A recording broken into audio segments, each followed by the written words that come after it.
अभी जो यहाँ पे दो अहम स्पीकर्स हैं, आप लोगों को बताया कि हाइपर नेशनलिज्म जो चल रहा है ऑपरेशन सिंदूर के सामने ये ड्राफ्ट रेजोल्यूशन में लिखा है कि यहाँ पर जो इतना बड़ा हमला हुआ, टेररिस्ट अटैक हुआ, उसका हम लोग कंडोन करते हैं। इस बात की हम निंदा ही नहीं, कड़ी निंदा करते हैं। लेकिन बात यह है कि जब कोई अनफॉर्चुनेट हादसा होता है, यहाँ पे भारतीय जनता पार्टी वेपनाइज कर रही है ये इंसिडेंट्स को देश में नफरत फैलाने के लिए। उसके मेंबरान देखिए, कर्नल सोफिया कुरैशी के बारे में कितनी घिनौनी बातें करी, क्या क्या बातें करी।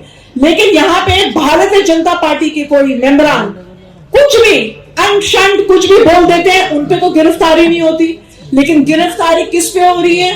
जो यहाँ पर प्रोफेसर साहब, हिस्टोरियन, जो विश्व नामी यूनिवर्सिटी है अशोका यूनिवर्सिटी, सुबह सुबह पुलिस जाती है, प्रोफेसर साहब न्यूज़पेपर पढ़ रहे हैं, चाय पी रहे हैं, पुलिस ऐसे आ रही है जैसे कि कोई टेररिस्ट को पकड़ रही है, टेररिस्ट को घसीट के लिया जाता है। उस तरह से प्रोफेसर महबूबाबाद को इतना बेरहमी से अरेस्ट किया गया। लेकिन ये सिर्फ मुद्दा नहीं है, क्योंकि अभी हमारे देश एक बहुत बड़ी चुनौती आगे सामने फेस करी है कि हम लोग लोकतंत्र रहेंगे या जल्द से जल्द हम लोग एक फेसिस जो है एक रिजीम बनना चाह रहे हैं। तो सबसे पहली अहम बात है कि जितना भी रिलीजियस जो यहाँ पे एक्रिमनी चल रही है, पोलराइजेशन चल रहा है, सबसे पहले इन पोलराइजेशन को आप नकारिए। आपसे दरखास्त है, पहले तो गवर्नमेंट भारतीय जनता पार्टी क्या करी थी, लव जिहाद बिल पास करेंगे, इंटर कम्युनिटी मैरिज नहीं हो सकेगी, ठीक है। जो भी यहाँ पे कोई फ्रेंडशिप चल रहा है बॉय गर्ल में, आप उत्तर प्रदेश में देखें, उसके बहाने युवकों को हैरेसमेंट की जाए। तो ये सिर्फ एक्सक्यूज है, ये कुछ इंसिडेंट्स है। लेकिन हम लोग को समझना पड़ेगा कि हमारे जो संविधान में सबसे प्रियम्बल में क्या चीज लिखी हुई है, we the people of India give to ourselves this constitution. मतलब हम भारत के लोग, हम अपने आप को ये संविधान प्रदान करते हैं, ये संविधान देते हैं। That means we the people of India give to ourselves this constitution. शब्द ये नहीं बोला कि कोई ये हिंदू लोग अपने आप को कॉन्स्टिट्यूशन प्रदान करते हैं, मुस्लिम लोग ये प्रदान करते हैं या भारत सरकार प्रदान करती है। सबसे बड़ी बात ये लिखा गया है, बोला है वी द पीपल। और पीपल कौन हुआ? पीपल मतलब ordinary citizens like you and me. आप, हम जैसे जो आम आदमी है, आम लोग, वो बनते हैं जो पीपल ऑफ इंडिया। तो हम पीपल ऑफ इंडिया तय करेंगे कि हमें एक फैसिस्ट सरकार चाहिए या हमें एक सेक्युलर डेमोक्रेटिक सरकार चाहिए जो असूलों का पालन करे, जो यहाँ पे विवाद नहीं करे, धर्म के नाम पर बंटवारा न करे। हम लोग एक बंटवारा देख चुके हैं 1947। अभी 2025 में after so many years we do not want to see another partition. तो सबसे पहले आप देखिए, जो एक टाइम पे एक एकता, एक डेवलपमेंट का प्रतीक रहा करता था बुलडोजर, अभी वो बुलडोजर जो राज है वो it's become synonymous with harassment, it's become synonymous with torture. And if you look at this, if we have to choose an image to represent the governance model of today's BJP under Prime Minister Narendra Modi, it would be the bulldozer. अभी bulldozer क्या हो गया? एक प्रतीक हो गया। It's become a symbol of fear, it's become a symbol of subjugation, it's become a symbol of vengeance and harassment. Please reject this bulldozer politics. You know, if you're trying to intimidate marginalized communities, what is the Bharatiya Janata Party doing these days? It is using the bulldozer to demolish homes of the already marginalized. And who are the marginalized? It means the minorities, the Dalits, and the poorest sections of society. Their homes, their shops are the ones that are being demolished. अब eviction drive के नाम पे आप देखिए, अभी हाल में 1100 घरों और 100 बिजनेसेस, मतलब जो दुकानें होती हैं, छोटी छोटी शॉप्स होते हैं, उन पे डिमोलिशमेंट ड्राइव हुई। अब क्या बोल रही है सरकार? हम लोग रिवर फ्रंट का ब्यूटिफिकेशन कर रहे हैं, किसके लिए? टूरिज्म के लिए। मैं आपको ये याद दिला लूं, यहाँ पे कोई ब्यूटिफिकेशन नहीं हो रही, कोई यहाँ पे जो है टूरिज्म का ड्राइव नहीं हो रहा। सच ये है कि यहाँ पे क्लेंजिंग हो रही है, एथनिक क्लेंजिंग, गरीबों की, दलितों की, देश की माइनॉरिटीज की। और यहाँ पे जो गरीब माइनॉरिटीज मतलब मुसलमान, क्रिश्चियन, ट्राइबल्स, दलित्स, उनको पुश किया जा रहा है इनटू इनविजिबिलिटी। मतलब आप दिखे ना, आप बोले ना, गूंगे बन के रहिए, आप बोलने की जरूरत नहीं है, आप बोले जाएंगे आपको गिरफ्तार किया जाएगा। जब आर्यन खान का अरेस्ट हुआ कुछ साल पहले बहुत ही फ्लिमसी चार्जेस में, वो एक सिंबॉलिक, एक बहुत बड़ा प्रदर्शन था। भारत सरकार ये ऐलान कर रही थी, भारतीय जनता पार्टी, देखिए हम शाहरुख खान जो इंडिया का इतना बड़ा सुपरस्टार है, जो हिंदू, मुस्लिम, सिख, ईसाई जितने भी अलग अलग धर्म के लोग उसकी पिक्चरें जा जाके हॉलों में भर भर के देखते हैं, उसके बेटे को हम गिरफ्तार करेंगे, आप भी बच के रखो, डर के रहो। प्रोफेसर अली खान महमूदाबाद बहुत एक रिस्पेक्टेड प्रोफेसर हैं, हिस्टोरियन हैं, स्कॉलर हैं, उनका अरेस्ट का क्या मतलब होता है? उनका अरेस्ट का मतलब है अगर हम इतने बड़े प्रोफेसर साहब को अरेस्ट कर सकते हैं ब्रॉड डे लाइट में, आप अपना एक राय देंगे फेसबुक पे, ट्विटर पे, आपका चंद मिनटों में अरेस्ट हो सकता है। इस तरह के डर के माहौल में हम लोग को तय करना है कि हम लोग किस तरह की डेमोक्रेसी चाह रहे हैं, और हम लोग तय करेंगे कैसे कि हमारे इलेक्टेड जो बॉडीज, इलेक्टेड गवर्नमेंट्स जो हम लोग वोट देते हैं, प्लीज आप लोगों से दरखास्त है, आप लोग सोच समझकर ऐसी पॉलिटिकल पार्टीज को सपोर्ट करें, समर्थन करें, जो आपके साथ खड़े रहें, आपके सुख दुख में, परेशानी में, जो आपकी प्रॉब्लम्स हल कर सके, जो यहां पे डेमोक्रेसी को और ज्यादा मजबूत कर सके।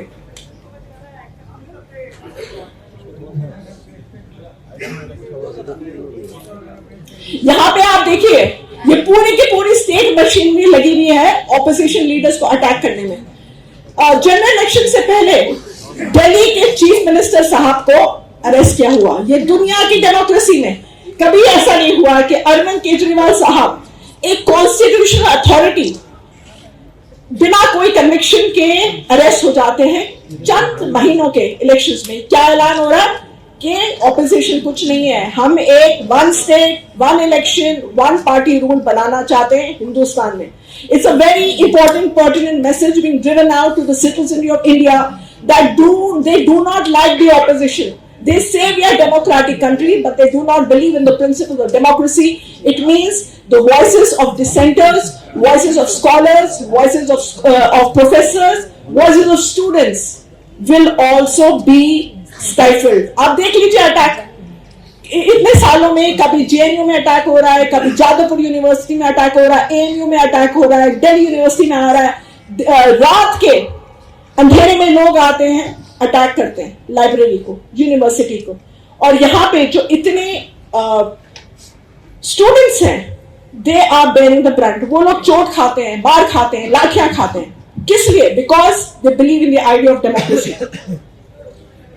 अब इलेक्टोरल बॉन्ड्स की बात करते हैं। आप देख लीजिए अप्रैल 2019 और जनवरी 2024 में the BJP in cash over 660 crore worth of electoral bonds, nearly half of all such bonds issued. While the bonds were introduced as a means of bringing transparency to political funding, they have achieved the opposite. The entire process is opaque, unaccountable, and has tilted the playing field in favor of the ruling party. सबसे ज्यादा electoral bonds का खर्चा जो अमासिक होती है, वो कौन से राष्ट्रीय दल ने की है? वो है भारतीय जनता पार्टी। आप देख लीजिए, it's like a scary number, and you'll be able to realize how skewed the number is. You know, when elections come, they have the complete playing field in front of them. They have the money, they have the resources, they have the goons, they have the weapons. Weapon अभी आप देख लीजिए यहाँ पे wire का किस तरह से हमला हुआ, मतलब कि आप वेबसाइट ही आप उससे उड़ा देंगे। मतलब people should not read what is happening in the country.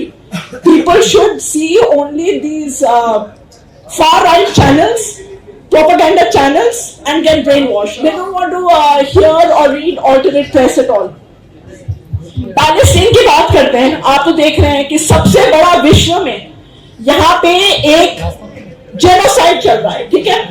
Now India foreign policy आप देख लीजिए, मतलब नेहरू से वाजपेयी के टाइम से we have upheld our commitment to Palestine. Today the Prime Minister, what does he do? He embraces Israeli leadership. as global institution label the actions in Gaza as genocide. यहाँ पे condemn हो रहे हैं, बहुत colleges, universities हैं जो Gaza जो Israeli leadership को कंडेम कर रही है, लेकिन हमारे भारतीय के प्रधानमंत्री जी जाकर इजराइल के प्राइम मिनिस्टर से शेक हैंड करते हैं and say that I am giving you support. Historically, if you look at it, our Indian PMs have always supported Palestine, the cause of Palestine. So now ये सिर्फ एक geopolitical shift ही नहीं है, ये एक moral abdication है duty का. Because the silence of the Indian government right now in the face of human rights violation is a betrayal of our inherited legacy. It signals to the world right now that India is willing to trade its principles for political alliances, even if it means supporting military aggression against civilians. अब education का बाद में बात कर लेते हैं. आपको तो पता है NCERT क्या लगी हुई है. यहाँ पर आप देख रहे हैं 16th century के चैप्टर्स. इकोनॉमी আমি শেষ করছি. ये जो है they are ending those important syllabus like the Mughal dynasty, secularism. If you look at important chapters of federalism, now what do we do? Is this a curriculum revision we want to ask the Bharatiya Janata Party, or is it historical erasure because it has been replaced by superstitions? अगर आप NCERT बोलिए, आप महाकुंभ के बारे में chapters पढ़िए और आपको ये जो है 16th century के बारे में, medieval history के बारे में पढ़ने की कोई जरूरत नहीं. Don't we take it as a personal responsibility that we need to ensure that our children are reading topics like secularism, democracy, and chapters on civics, and also reading about medieval history, not just about mythology. Read mythology for good. But we cannot erase chapters, important chapters and events that have transpired in history. So what we need to say is we all need to stand up. We are the people of India. We need to ensure that India remains a strong, robust, thriving democracy where each of you has the right to question the government. Each of you has the right to put up an opinion out there, because technically today what the situation is, we all are a tweet away from detention. And let us be forewarned. Let us be forewarned that this cannot continue forever. We need to stand tall. We need to stand together. We need to safeguard our rights, safeguard the principles of our democracy. Jai Hind. Thank you so much.